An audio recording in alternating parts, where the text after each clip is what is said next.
이미애 선생님의 수업 잘 들었죠? 선생님은 그 다음에 우리가 그러면 GMO에 얼마나 우리나라는 현황이 어떠한지, 우리 가족의 밥상에 얼마나 많은 GMO가 올라오는지, 우리는 얼마나 GMO 식품에 노출이 되어 있는지에 대해서 선생님이 조금 더 설명을 할 거고요. 그 다음에 어떻게 하면 우리가 GMO와 멀어질 수 있는지 조금 역할에 대해서 생각을 해보도록 하겠습니다. 자, 그래서 GMO 옥수수가 언제 처음 오게 됐나 이렇게 따져봤더니 2008년 5월에 식용유전자 변형 옥수수를 실은 선박이 울산항에 처음 왔다고 합니다. 그런데 그러면 그 전에 GMO를 먹지 않았나 이렇게 생각하고 있지만 그 전에는 사료용으로 옥수수가 수입이 되고 있었고요. 식용, 사람이 먹을 수 있는 것으로는 첫 으로 우리나라에 들어온 시작이었습니다. GMO의 시작.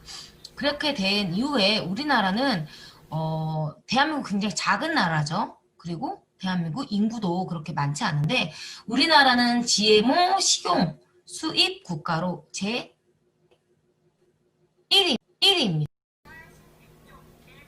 그래서 우리는 알게 모르게 굉장히 많은 식재료들을 먹고 있고요. 식품들을 섭취하고 있습니다. 근데 아까 말한 것처럼 잘 알지 못하기 때문에 우리가 이렇게 계속 노출되어 있고 먹고 있는 거죠. 자, 그러면 여기서 선생님이 잠시 얼마나 먹고 있는지 영상 하나 보여주고 다시 선생님이 수업을 진행하도록 하겠습니다. 유전자 변형 생물체 GMO가 상업화된 지 올해로 20년이 됐습니다. 우리가 얼마나 먹고 있을까요? 작년 한 해 1024만 톤이 수입됐는데 80%는 사료용이었고 사람이 먹은 건 215만 톤이었습니다. 국민 한 사람 기준으로 보면요, 40kg 이상을 먹은 셈인데요. 1년 쌀 소비량과 비교를 해보면 밥 3공기를 먹었다고 했을 때 GMO 식품을 2공기 먹는다는 계산입니다. 그렇게나 많이 하시는 분들 많을 텐데요. 왜일까요? 모르고 먹기 때문입니다. 자, 잘 들었죠? 이렇게 많은 양을 먹고 있는다고 하죠, GMO는. 그런데 선생님 잘 모르겠어요. 제가 옥수수 그렇게 많이 먹는 것도 아니고 제가 뭐 콩을 많이 사용하는 것도 아닌데 왜 이렇게 GMO가 많죠? 저 왜 이렇게 많이 먹었죠? 라고 말할 수 있을 것 같아요. 그렇죠? 그런데 그런 사람들은 굉장히 많고요. 친구들은 당연히 모르는 게 맞아요. 가르쳐주지 않았으니까요. 가르쳐주지 않았으니까 얼마나 위험한지, 얼마나 먹고 있는지 모르고 있답니다, 지금. 그래서 선생님이 그 영상을 보여줬죠? 엄청 많이 우리가 섭취하고 있습니다.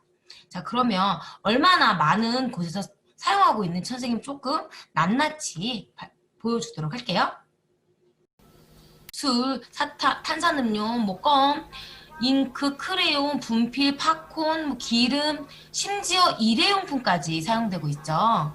이런 것들은 우리가 늘 사용하는 거고 자주 사용하는 제품들이고 먹는 건데 이렇게 많이 사용되고 있습니다. 심지어 의약품, 약에도 사용되고 있네요. 자, 사진을 보면요. 여기 옥수수가 룰루랄라 하고 사료 공장으로 가죠.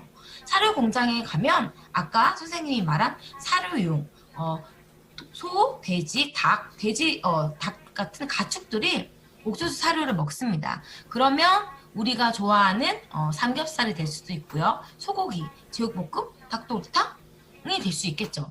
그럼 바로 우리가 GMO를 먹은 사료를 먹은 가축들을 바로 섭취를 하게 되는 거예요. 그래서 사료용으로 수입됐다고 하지만 결국은 먹이사슬이나 제일 끝에 있는 우리가 가장 많이 먹게 되겠죠. 그리고 다시 옥수수는 룰루랄라 하고 가공 공장으로 가겠죠. 가공 공장으로 가다 보니까 옥수수 알로는 우리가 바로 먹진 않고요. 이렇게 가루를 내거나 액체로 만드는 시럽 과당이나 옥수수 기름, 전분 이런 상태로 우리는 과자, 음료수, 아이스크림, 빵, 쿠키 뭐 이런 것 모든 재료에 많이 들어가게 됩니다. 우리는 그만큼 많이 먹고요. 많이 접할 수밖에 없는 생활을 하고 있죠. 그래서 대한민국이 지금 현재 세계 1위죠. 1위일 수밖에 없는 것이 이렇게나 많이 들어가 있고 이렇게나 많이 먹고 있는데 1위가 아닐 수가 없는 것입니다. 지금 옥수수 별로 먹지 않는데 라고 생각을 했죠. 그런데 똑같이 어떤 프로에서 옥수수로 조사한 프로가 있었습니다. 옥수수의 습격이라는 이런 프로였는데요. 여기서는 아버지와 딸의 그런 머리카락을 뽑아내서 여기에서 검사를 했더니 옥수수 성분이 아버지는 16%가 나왔고요. 딸은 34%가 나왔습니다. 그 두 분도 저는 옥수수 여름에 한 번 먹는데요 라고 얘기했죠. 자기 몸에서 본인의 몸에서 이렇게 많은 옥수수가 나올 거라고는 전혀 상상할 수 없었습니다. 여러분도 마찬가지일 거예요. 그런데 아침, 저녁, 점심 우리가 먹는 음식을 생각한다면 정말 많이 옥수수를 먹을 수도 있겠구나 라는 생각을 할 수 있겠죠. 그리고 이렇게 우리가 많이 먹고 있지만 옆에 보시면 오가닉과 GMO 옥수수가 있죠. 산속에 오가닉과 GMO 옥수수를 뒀는데 동물들이 먼저 알아보는 거죠. 처음엔 같이 먹었지만 나중에 결과를 보았더니 GMO 옥수수는 먹지 않았고 오가닉 옥수수만 먹었다는 이런 실험 결과도 있습니다. 이렇게 아까 선생님한테 배운 것처럼 다른 유전자들을 섞은 변형을 시킨 GMO 식품은 동물도 먹지 않는다는, 선택하지 않는다라고 보면 좋겠어요. 그 제품을 먹으면 좋겠어요. 그렇죠. 그런데 여러분이 알아야 하잖아요. 알아야 GMO를 먹지 않거나 GMO를 선택하지 않겠죠. 또 여러분들의 부모님들, 뭐 주위의 친구분, 사람들, 뭐 가족들이나 이런 분들이 선택하지 않으려면 알아야 된다는 겁니다. 그래서 국민은 분명히 알 권리가 있고요. 또 국민은 또 제대로 된 제품을 소비할 권리도 있습니다.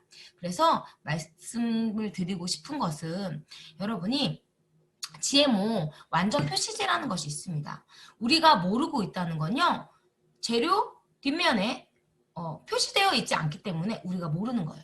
그래서 GMO를 여기 GMO가 들어갔어. 너 먹을 거야? 안 먹을래? 이렇게 써줘 준다면 내가 알고 그래 오늘 하루는 먹을 수도 있지 라고 할 수도 있지만 GMO가 들어갔어? 그럼 난 안 먹을 거야 라고 우리의 선택할 수 있는 권리가 있는 거죠. 지금 현재는 표시제가 되어 있지 않기 때문에 전혀 우리가 선택할 권리가 없다는 겁니다. 우리에게 무슨 권리가 있다고요? 바로 알 권리가 있습니다. 그래서 GMO는요. 아까 이미혜 선생님이 말씀해 주신 것처럼 굉장히 끊이지 않는 안정성 논란이 있습니다. 그래서 우리는 GMO를 표시한 제품을 만나야 되는 거고요. 그 다음에 또 우리가 피할 권리를 당연히 줘야 되죠. 그러면 우리가 알아야 되죠. 표시가 되어 있어야 그걸 피할 수 있는 거죠. 그래서 사람들은 GMO 완전 표시제, 표시만 하지 말고 완전 표시해줘. 눈에 보이게 몇 개만 표시하지 말고 정말 다 표시해줘. 다 표시해줘. 라고 촉구를 하는 거죠. 그래서 여러분들이 알아야 이거 예전에 들은 적 있었는데 맞아. GMO 없는 거 먹으려면 우리가 알아야지. 알려면 뒤에 표시가 되어 있어야지 라고 여러분들이 같이 운동도 참여하고 또 이런 것들 널리 알렸으면 좋겠습니다. 그리고 여러분들이 먹는 급식 있잖아요. 지금 중학교 1학년이면 2학년, 3학년, 고1, 고2, 고3 뭐 대학교 갈 수도 있고요. 여러분들이 GMO 없는 급식을 실현하기 위해서는 여러분들의 힘이 필요합니다. 그래서 GMO 이렇게 나쁜 거를 팔다니. 자, 기업은요. 여러분의 건강은 중요하지 않습니다. 자, 바로 기업은 뭐가 중요하죠? 돈이죠? 이익이 나야 되고요. 많이 팔아야 돼요. 그거에 굉장히 중점을 두고 있지 여러분의 건강을 생각하지는 않습니다. 그러면 선택은 누가 해야 된다? 내가 해야 된다. 누가 알아야 된다? 내가 바로 우리가 알아야 된다는 얘기예요. 안 먹는 게 가장 좋은 방법이죠. 그렇다면 알아야 우리가 피할 수 있다는 얘기입니다. 그리고 또 선택을 하게 될 때 그냥 없으니까 그냥 먹지 뭐 이렇게 하지 마시고요. non-GMO라고 있습니다. NON-GMO. 자, non-GMO라고 얘기하는 것은요. GMO가 사용되지 않았다. 유전자 변형 식품이 아니다. 예를 들어 달걀에 유정란에 non-GMO라고 써져 있다면 그것은 닭이 GMO 사료를 먹지 않고 자란 사료를 먹고 자란 닭이 낳은 달걀이에요. 그러면 GMO가 아니겠죠. 그러면 non-GMO라고 표시할 수 있습니다. 먹는 것도 마찬가지고. 그래서 여러분들이 식품을 선택하지 말고 non-GMO, GMO 아닌 식품을 선택하는 건 첫 번째고요. 그 다음에 우리는 분명히 알아야 할 권리가 있다는 게 바로 중요한 오늘의 중점 내용입니다. 오늘 중요한 수업의 내용은 GMO를 선택하지 않는 것이고요. 또 GMO 아닌 논 GMO를 선택하는 것이 가장 좋은 방법입니다. 두 번째는 GMO 완전 표시제를 알고 이런 것이 있다는 것을 알고 있어야 여러분의 목소리를 같이 낼 수 있어요. 그래서 기업을 우리가 이렇게 흔들 수 있는 겁니다. 이제 우리 GMO라고 써져 있지 않는 건 안 먹을 거야. 그러니까 당장 써줘. 라고 얘기하면 GMO라고 쓰면 사람들이 당연히 그 제품을 선택하지 않겠죠. 그러면 당연히 기업들도 움직일 거라고 봅니다. 그러려면 누가 알아야 된다고요? 바로 여러분이 알아야 됩니다. 자, 널리 알려주세요. 수업을 마칠 거고요. 그럼 이따가 퀴즈에서 다시 만나요.